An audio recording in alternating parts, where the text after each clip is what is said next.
ဘဝတိပနာကြီးဤဝတ္ထုသည်ဗုဒ္ဓဖျားရှင်ဤပညာဉာဏ်တော်ကရုဏာတော်နှင့်တပ္ပိညုတဉာဏ်တော်ကိုထင်ရှားစွာပြသသည်တာရကကောင်းတစ်ခုဖြစ်ပါသည်ဘာဝတိသည်ပြမနအယူဝါဒီဖြစ်ပြီးဗေဒင်ပညာရပ်များကိုတဖတ်ကန်ကလျက်တအမြောက်သူဖြစ်သည်သူသည်မိမိ၏တပည့်900နှင့်အတူကျုံးတကျုံးတွင်နေထိုင်ကာဗျမနတို့၏ထုံးစံအတိုင်းပညာရပ်များကိုသင်ကြားပို့ချနေသူဖြစ်သည်တနေ့တွင်လူပြောတယောက်ရောက်လာပြီးပညာရပ်များဖတ်လည်ရန်စိန်ခေါ်ခဲ့သည်နောက်ဆုံးတွင်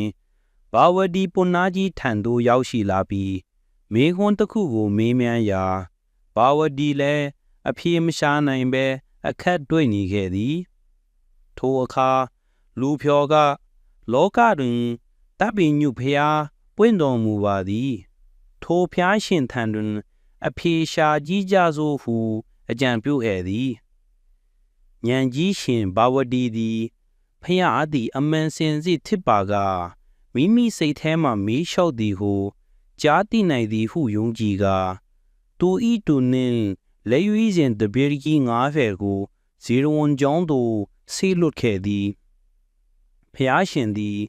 ဤအကြောင်းကိုကြိုတင်သိမြင်တော်မူပြီးသူတို့အားတရားဓမ္မကိုနားလည်သဘောပေါက်စေရန်စီစဉ်တော်မူခဲ့သည်တပည့်များဇေရဝန်သို့ရောက်သောအခါဖျားရှင်အားမတွေ့ရဘဲခြေတော်ရာကိုသာတွေ့ရသည်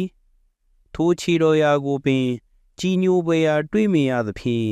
ရာဇဂုမျိုးသို့ဆက်လက်လိုက်သွားကြပြီးနောက်ဆုံးတွင်ဖျားရှင်နှင့်တွေ့ဆုံဝင်ရကြသည်ဖျားရှင်သည်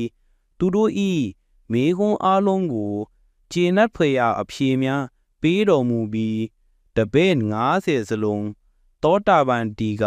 ယဟန်ပြုကြသည်ဘာဝတိဤတူသည်ဦးလေးအားနောက်ဆုံးမှာအနာဂမိအဆင့်သာရရှိခဲ့တော်လဲသူသည်ဘာဝတိထံပြန်လာပြီးသိရှိခဲ့ရသည့်တရားတော်များကိုပြန်လည်ဟောကြားခဲ့သည်ထိုတရားတော်များကိုနာယူရသည့်အခါဘာဝတိနှင့်ကြံတပည့်များလည်းတရားသူရကြသည်ဤဖြစ်ရသည်ဗုဒ္ဓဖျားရှင်၏တပ္ပိညုတဉာဏ်တော်ကိုထင်ရှားစေသည့်အပြင်သူ၏တရားတော်သည်ဘေးသူမဆိုနားလည်သဘောပေါက်နိုင်ပြီးလက်တွေ့အကျိုးကျေးဇူးရှိကြောင်းမိမိတို့၏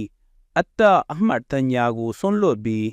နာယူသင်ကြောင်းကိုလည်းတွန်းထန်ထားပါသည်